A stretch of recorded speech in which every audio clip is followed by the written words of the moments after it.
y tele13radio.cl.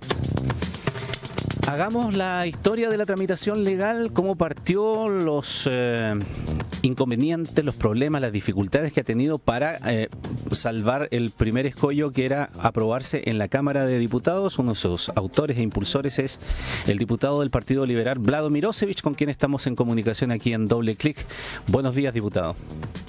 Hola Ramón, muy buenos días. Gracias por atendernos, diputado. A ver, hagamos un poco de cronología. ¿Cómo partió todo esto y el trámite legal que ha tenido hasta este instante? Sí, bueno, este fue la primera ley que yo presenté llegando al Congreso. Eso fue el año 2014. No tuvo tramitación la ley durante un par de años. No había ningún caso público de tanta connotación, ¿no? Sin embargo, luego, al pasar del tiempo, comenzaron a aparecer algunos casos como Valentina Maureira, el doctor Almeida. Surgieron un par de casos que yo creo que se abrió un debate en la sociedad chilena sobre eutanasia, y eso produjo que avanzara el proyecto, no en el Congreso, pero sí al menos respecto de su aprobación en la opinión pública, llegando al punto, según uno mira en las encuestas, entre 70 y 80% de la población está de acuerdo con legislar sobre esto. Pero fue solo hasta el 2021 que logramos que se aprobara la ley en primer trámite en la Cámara. Nos costó, la verdad, Ramón, no te cuento cuánto nos costó. O sea, fue pasar la rabia infinita, porque obviamente tuvo muchos bloqueos la discusión. No contábamos en ese entonces con el apoyo del gobierno anterior, y entonces el proyecto, como no tenía urgencia, era permanentemente postergado en su tramitación y en su debate. Entonces costó mucho, pero finalmente en la Comisión de Salud se tuvo que discutir el proyecto varias veces porque se presentaban indicaciones de nuevo, y hay varias técnicas que uno puede que se usaron aquellos que están en contra del proyecto para dilatar la discusión, y como no tenía urgencia se transformaba al final en un debate bastante eterno. Finalmente logramos que se aprobara. Hoy está en el Senado, ya lleva 2 años durmiendo en el Senado, en la Comisión de Salud, no ha tenido ningún tipo de tramitación.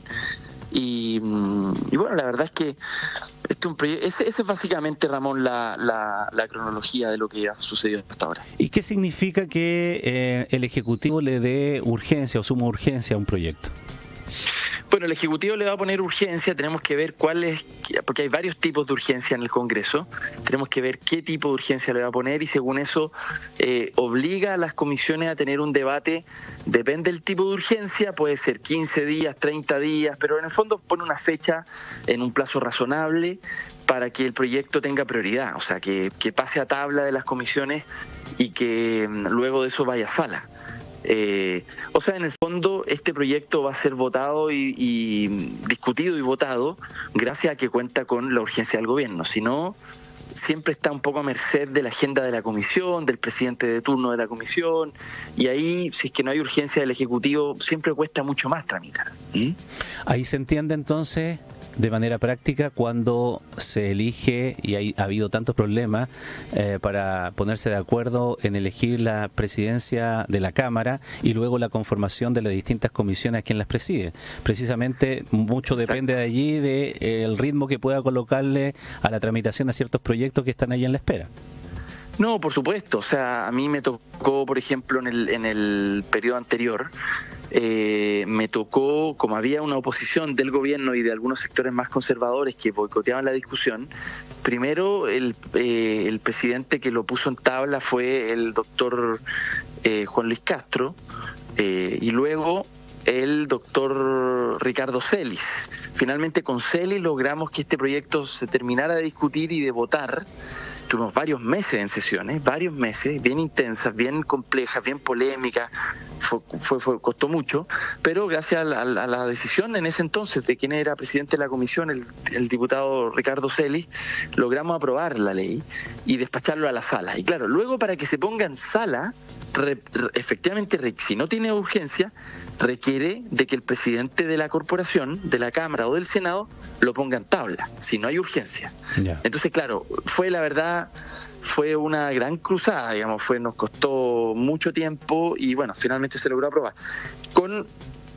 el apoyo del gobierno con una urgencia es mucho más fácil tramitar una ley, mucho más fácil, porque tiene plazos específicos en el reglamento y en la Constitución. Por lo tanto, es mucho más fácil poder tramitar una ley.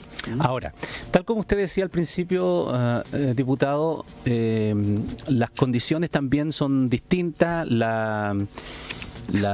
el conocimiento de las personas respecto del tema o la sensibilización sobre esta situación tal vez es distinta cuando comenzó con la idea usted hace bastante tiempo de presentar un proyecto, pero también las condiciones políticas en este instante son medias complejas por las disputas que hay entre gobierno y oposición, y entonces ya está esbozado, y por eso que presentábamos también declaraciones del presidente de la República para darle contexto a su anuncio en este instante de que él pide que no se mezclen las cosas de los temas como el aborto o la eutanasia, de que estén amarrados a otros temas que están en la discusión pública legislativa hoy día, como la reforma de las pensiones, por ejemplo. Dicho eso, ¿cómo usted ve el escenario en el Senado para que pueda seguir la tramitación de esta ley ya aprobada en la Cámara de Diputados?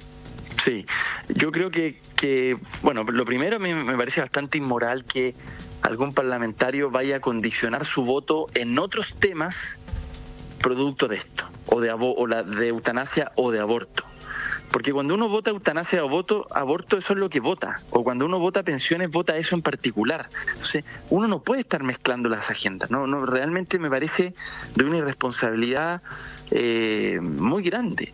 Ahora, respecto a eutanasia, por todas las conversaciones que yo he tenido en el Senado y también aquí en la Cámara, cuenta con una mayoría en el Congreso. O sea, no creo que sea difícil aprobar eutanasia. Lo que sí es clave es entender cuáles van a ser las regulaciones más específicas en el articulado de la ley, porque uno podría también aprobar una ley que en la práctica fuera muy restrictiva. Y la verdad es que obviamente nosotros nos preocupamos mucho en la primera tramitación de que la ley no se prestara para ningún tipo de abusos, es decir, que lo que imperara fuera la voluntad libre del paciente, que nadie pudiera interferir en esa libertad. Y por lo tanto pusimos muchos requisitos y muchas cosas para asegurarnos de que no haya abusos. Pero tampoco uno puede pretender en la ley, en el articulado, en la letra chica, como se dice, uno no puede pretender tampoco ponerle tantas restricciones, sobre regular de tal manera que esto sea impracticable, que este sea un derecho impracticable. No, tiene que haber un justo equilibrio entre que no se preste para abusos, pero que sea un ejercicio de un derecho que la gente pueda tener acceso finalmente, si es que así lo decide respecto a eutanasia. Bueno, yo creo que en general vamos a tener una mayoría.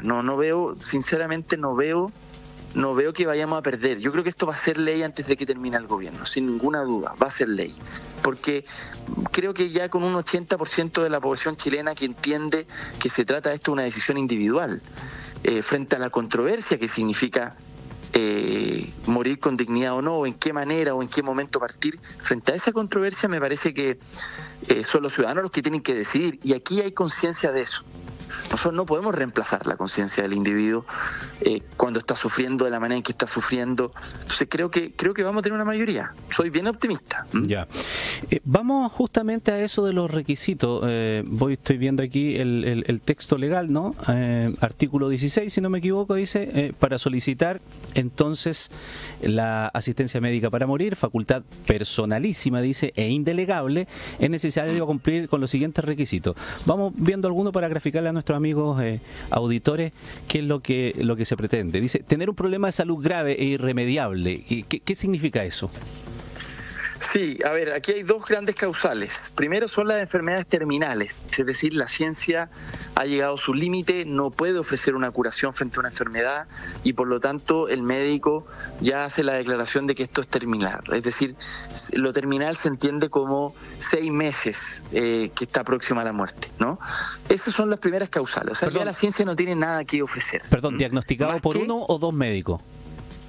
No, son 2 médicos, pero son 2 médicos respecto del requisito de estar en plenas facultades mentales. Ah, ya, perfecto. Ya. Está el médico tratante y luego de eso él, por supuesto, el médico tratante tiene que cerciorarse que estamos frente a una persona que pueda ejercer la libertad de tomar una decisión como esta, por lo tanto tiene que estar en pleno uso de sus facultades mentales. Ya. Pero esto tiene que además ser confirmado por un psiquiatra, una segunda opinión médica. O sea, por eso digo que hemos puesto una regulación razonable para evitar abusos, ¿no?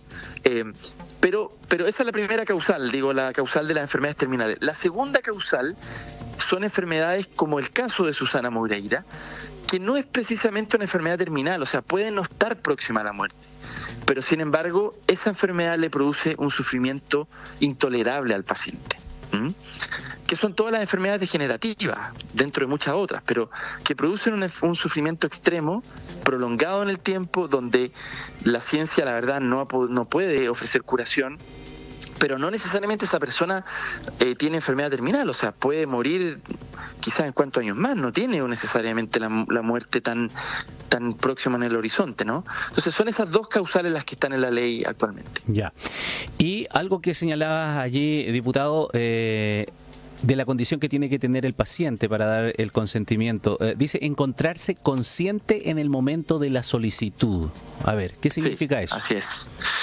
A ver, aquí hay dos posibilidades. La primera posibilidad es que efectivamente el paciente, ya una vez diagnosticado o la enfermedad terminal o la enfermedad de sufrimiento extremo, en ese caso el paciente en cualquier momento del proceso puede solicitar la eutanasia.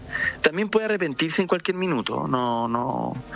Esta ley es bastante libre en eso. O sea, cada paciente decidirá cuando quiere y cuando no. Si es que se arrepiente, por supuesto que puede echar pie atrás. Pero eso respecto de aquellos pacientes que están conscientes. Aquellos pacientes que han perdido la conciencia, la única alternativa que tienen es haber dejado una instrucción previa por escrito a través de una especie de testamento vital, que nosotros se crea un registro nacional de testamentos vitales, no se llama así exactamente, se llama registro de instrucciones previas, donde yo le dejo al médico mis instrucciones en ciertas circunstancias. Esto no va a aplicar solo para la eutanasia, esta creación del registro que viene en la ley va a servir para cualquier instrucción. Yo puedo dejar cualquier tipo de instrucción al equipo médico.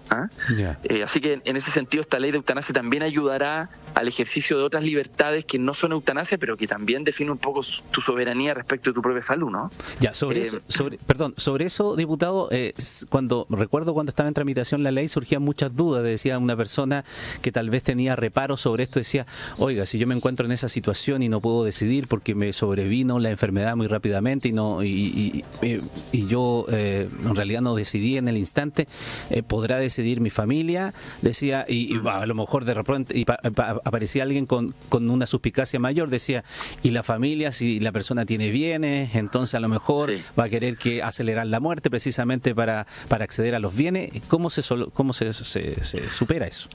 Sí, en este caso, esto es un ejercicio de una libertad que es plenamente individual. No puede participar un tercero en la decisión, no es reemplazable. Por lo tanto, la ley no considera en ningún caso la posibilidad que otro decida por el paciente. La familia no puede tomar la decisión por el paciente, incluso es más, uno de los requisitos que el médico y que el equipo médico tratante tiene que cerciorarse es que la decisión de solicitar la eutanasia haya sido completamente libre de una presión externa. Por lo tanto, si el médico se da cuenta de que hay presión externa en la decisión, no puede practicar la eutanasia, no puede autorizarla.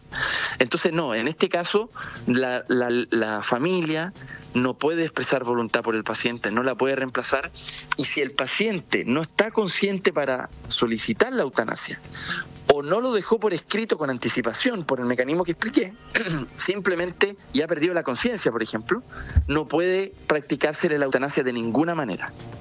¿Y si el paciente no pudiese expresarse por escrito, puede hacerlo de manera verbal? Sí, la ley establece un mecanismo en donde hay un ministro de fe, que puede ser el director del centro de salud, en donde efectivamente se puede hacer de manera verbal, sí. Ya, perfecto. Ahora, usted dice que tiene confianza respecto de lo que ha conversado anteriormente en la tramitación legal con sus compañeros colegisladores allá de la Cámara Alta, de que esto pudiese tener respaldo. ¿En las últimas horas ha tenido la posibilidad de volver a hacer como un sondeo? Sí, absolutamente, absolutamente. Yo creo que este proyecto, y lo reconoce también la oposición, este proyecto yo creo que va a ver la luz. Incluso me atrevería a decir, va a haber gente de oposición que va a votar a favor.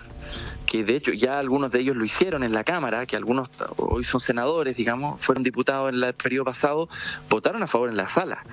Por lo tanto, yo creo que vamos a contar de partida con esos votos que debiesen mantener una coherencia con la votación anterior, pero yo creo que se van a sumar algunos más de oposición. O sea, creo que hay sectores también que entienden que no es legítimo que se imponga una determinada creencia sobre la vida o la muerte a todos los ciudadanos por ley, que sea exigible, incluso con penas de cárcel. O sea, hoy día la legislación actual amenaza a cualquier persona, incluido el médico o el equipo médico, que colabore con la eutanasia de otra persona o con un suicidio asistido, en la modalidad que sea. Hay penas de cárcel porque se entiende que eso es homicidio. Lo que hacemos nosotros en este caso con la ley es que establecemos la excepción en el Código Penal de que, claro, si tú matas a otra persona, por supuesto que eso es homicidio, pero aquí se establece la despenalización o la excepción respecto de que bajo estas causales, cumpliendo con estos requisitos en específico, cuando un médico colabora con otra persona para la eutanasia o le practica la eutanasia, cumpliendo con la ley, no es penal, no es perseguible penalmente. Eso es lo que hacemos, esa excepción, ¿no? Yeah. Eso. Muy bien, le queremos agradecer su tiempo al diputado del Partido Liberal, Vlado Mirosevic, para entender más en contexto, ¿no?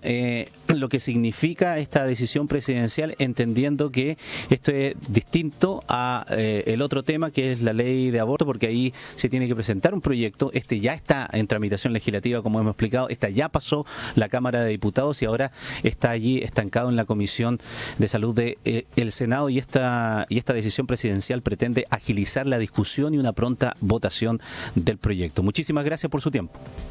Ramón, un abrazo, muchas gracias a ti. Chao. Doble clic.